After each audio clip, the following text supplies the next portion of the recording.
Big breaking చూస్తున్నాం. లోక్సభ ఎన్నికల వేళ తెలంగాణ రాజకీయాల్లో కీలక పరిణామం చోటు చేసుకుంటోంది. వరుసగా సిట్టింగ్ ఎంపీల రాజీనామాలతో డీలా పడ్డ బీఆర్ఎస్ కు బూస్టింగ్ ఇచ్చే బ్రేకింగ్ ఇది. దళిత సమాజానికి రోల్ మోడల్ గా ఉన్న ఆర్ఎస్ ప్రవీణ్ కుమార్ బీఆర్ఎస్ లో చేరనున్నట్లు తెలుస్తోంది. నాగర్ కర్నూలు నుంచి బీఆర్ఎస్ అభ్యర్థిగా ఆర్ఎస్ ప్రవీణ్ కుమార్ బరిలోకి దిగనున్నట్లు సమాచారం.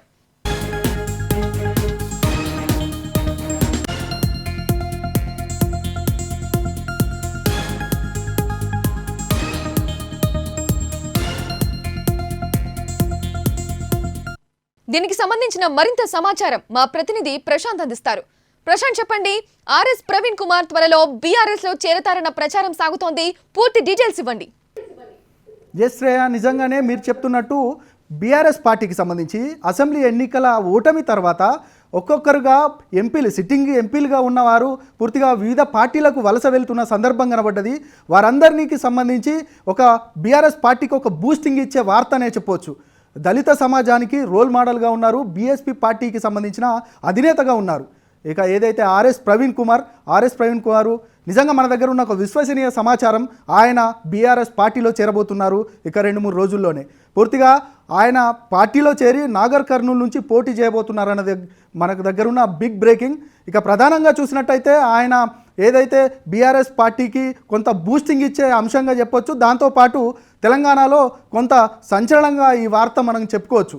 ప్రధానంగా ఆర్ఎస్ ప్రవీణ్ కుమార్ జోగులాంబ జిల్లాకు ఇప్పుడు ప్రస్తుతం అంటే గతంలో ఉమ్మడి మహబూబ్ నగర్ జిల్లాకు సంబంధించి ఇక అలంపూర్ ఏదైతే గద్వాలకు సంబంధించిన ఆ ప్రాంతం వాడై ఉన్నాడు. ఇక స్థానికుడిగా ఉన్నారు. ఖచ్చితంగా నాగర్ కర్నూలు నుంచి పోటీ చేస్తే గెలవడానికి అవకాశం ఉందంటూ కూడా చాలా పెద్ద ఎత్తున ఆలోచిస్తున్నట్టు తెలుస్తూ ఉంది. అందులో భాగంగానే గత కొన్ని రోజులుగా ఇక ఆర్ఎస్ ప్రవీణ్ కుమార్ కూడా నాగర్ కర్నూలు నుంచి నేను పోటీలో ఉండబోతున్నానది కూడా ఆయన చెప్పిన సందర్భం కనబడ్డది. అదే వార్త ప్రచారంలో సాగుతున్న నేపథ్యంలో ఆయన టీఆర్ఎస్ నుంచి ప్రస్తుతం ఉన్న బీఆర్ఎస్ పార్టీ నుంచి పోటీలోకి దిగబోతున్నాననేది మాత్రం మనకు తెలిసిన అత్యంత విశ్వసనీయ సమాచారంగా చెప్పొచ్చు. మరొక వైపు ఆయన చేరిక మాత్రం ఇక బీఆర్ఎస్ పార్టీకి మాత్రం కొత్త ఊతాన్ని ఇవ్వబోతుంది. కొత్త సమీకరణాలు, రాజకీయ సమీకరణాలే మారే పరిస్థితి కనబడతా ఉంది. మొత్తానికి ఇప్పటికే అసెంబ్లీ ఎన్నికల్లో ఓటమి, ఆ తర్వాత ఎంపీలు ఒక్కరొక్కరుగా వివిధ పార్టీలకు వెళ్ళడము. మరొక వైపు ఇక ఈరోజే ఆదిలాబాద్కు సంబంధించి ఖమ్మానికి సంబంధించి తెల్లం వెంకట్రావు కూడా ఇక పూర్తిగా పార్టీ మారబోతున్నారనేది వార్తలు. నిన్ననే రేవంత్ రెడ్డిని కలిశారు ఎమ్మెల్యే. గతంలో అసెంబ్లీ ఎన్నికల తర్వాత కూడా పూర్తిగా ఆయన ఏదైతే మెదక్కు సంబంధించిన 4 ఎమ్మెల్యేలు కూడా ఇక రేవంత్ రెడ్డిని కలిసిన సందర్భం. మరొక వైపు ఎంపీలు వెళ్ళబోతున్నారు, మరొక వైపు ఎమ్మెల్యేలు కూడా వలసబాట పట్టే పరిస్థితి కనబడతా ఉంది. ఇక పార్లమెంటు ఎన్నికలలో ఏ విధంగా వెళ్ళబోతున్నారనేది బీఆర్ఎస్ పార్టీ ఆలోచిస్తున్న నేపథ్యంలో ఇక ఆర్ఎస్పీ పార్టీలోకి రాబోతున్నారనేది మాత్రం ఒక పెద్ద ఊతాన్ని ఇచ్చే, అంటే వారికి ఒక బూస్టప్నిచ్చే అంశంగానే చెప్పొచ్చు. ఇక ఆర్ఎస్పీ గురించి చెప్పినట్టయితే దళిత సమాజానికి ఒక రోల్ మోడల్గా ఉన్నారు మీరు చెప్పినట్టుగా. అదేవిధంగా ఆయన ఏదైతే గురుకులాలకు సంబంధించి 2014లో ఆయన సెక్రటరీగా పనిచేశారు. మొట్టమొదటిగా తెలంగాణ వచ్చిన తర్వాత కేసీఆర్ అప్పుడు సీఎంగా ఉన్నారు. ఆయనను ప్రత్యేకంగా ఆ శాఖకు కేటాయించారు. ఏదైతే ఎక్కువగా దళితులు అదేవిధంగా బీసీలు ఎక్కువగా ఈ గురుకులాలలో చదువుకుంటున్న వారికి వారి యొక్క అభ్యున్నత కోసము, అదేవిధంగా వారి యొక్క తోడ్పాటు కోసం విద్య అందరికీ ఇంపార్టెంట్ అనేది కూడా చాలా ఆయన చెప్పిన సందర్భం. వారందరినీ కూడా ఇటు చదివించడం, మరోవైపు ఒక స్వారో అనే నెట్వర్క్ను కూడా ఆయన తయారు చేయడం. స్వారో ద్వారా మనం చూసాము, అటు పూర్ణను అటు ఆనంద్ను కూడా ఇక హిమాలయ పర్వతాలు కూడా ఎక్కించాడు. వారిలో ఒక నూతన ఉత్తేజాన్ని తీసుకొచ్చాడు. దళిత సమాజానికి మరొక ఐకాన్గా నిలవబోతున్న సందర్భం. ఇక ఆయన ఏదైతే బీఆర్ఎస్ పార్టీయో లేదంటే కాంగ్రెస్ పార్టీలో చేరబోతున్నారనేది చాలా పెద్ద ఎత్తున ప్రచారం జరిగింది. ఆయన వీటన్నిటికీ కాకుండా బీఎస్పీ పార్టీలో చేరారు. బహుజన సమాజ్వాదీ పార్టీకి సంబంధించి అధినేతగా ప్రధాన కారణాలు ఏంటి? శ్రేయ, ఇక ఆయన మహబూబ్ నగర్కి సంబంధించి ఏదైతే ఇప్పటికే బీఆర్ఎస్ పార్టీకి సంబంధించిన పి రాములు ఆయన పార్టీ మారి ఇక బీజేపీ పార్టీలో జాయిన్ అయ్యారు. అక్కడ ఏదైతే నాగర్ కర్నూలుకు సంబంధించి ఆయన పార్టీ నుంచి వీడిపోయిన తర్వాత ఈయన చాలా రోజుల నుంచి ఆర్ఎస్ ప్రవీణ్ కుమార్ కూడా చాలా రోజుల నుంచి నేను నాగర్ కర్నూలు నుంచి నేను పోటీ చేయబోతున్నానది కూడా పెద్ద ఎత్తున తన అనుచరులతో చెప్పుకుంటున్న సందర్భం.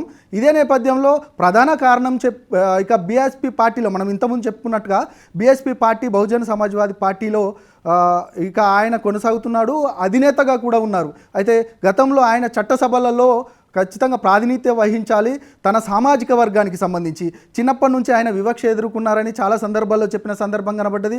ఆ వివక్షను తన సమాజం ఎదుర్కోకుండా ఉండాలి అంటే ఇక చట్టసభలలో ఎక్కువ ప్రాధాన్యత ఉంటుంది కాబట్టి చట్టసభలలో చట్టాలు చేసే దగ్గర నేను ఉండాలి కాబట్టి అనేది ఆయన కలగా మనం చాలా సందర్భాల్లో చెప్పాడు.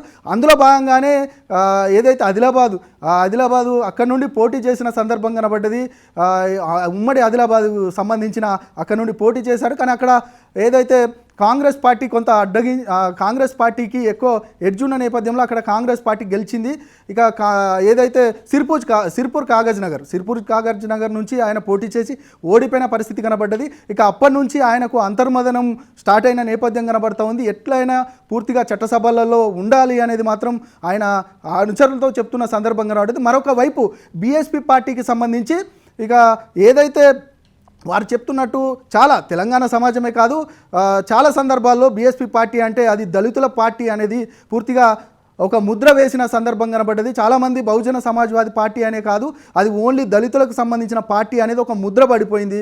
అందులో భాగంగానే ఇక ఏదైతే మన ఆర్ఎస్ ప్రవీణ్ కుమార్ కూడా నేను ఒక దళిత సమూహానికే ప్రాతినిధ్యం వహించడం కరెక్ట్ కాదు, అందరి మెప్పును పొందాలి, ఖచ్చితంగా నేను చట్టసభలలో ప్రాతినిధ్యం వహించాలంటే ఇక అన్ని సమూహాలను అన్ని సామాజిక వర్గాలను పూర్తిగా ఒకే వైపును తీసుకురావాలి, ఖచ్చితంగా వారందరి మన్ననలను పొందాలి. కాబట్టి ఖచ్చితంగా ఈ బీఎస్పీలో ఉండడం ఒక స్కోప్గా అంటే ఎంచుకున్నప్పటికీ కూడా బీఎస్పీ కాకుండా ఒక విశాలమైన అదేవిధంగా బీఆర్ఎస్కు సంబంధించి ఒక సెక్యులర్ పార్టీగా ఉంది.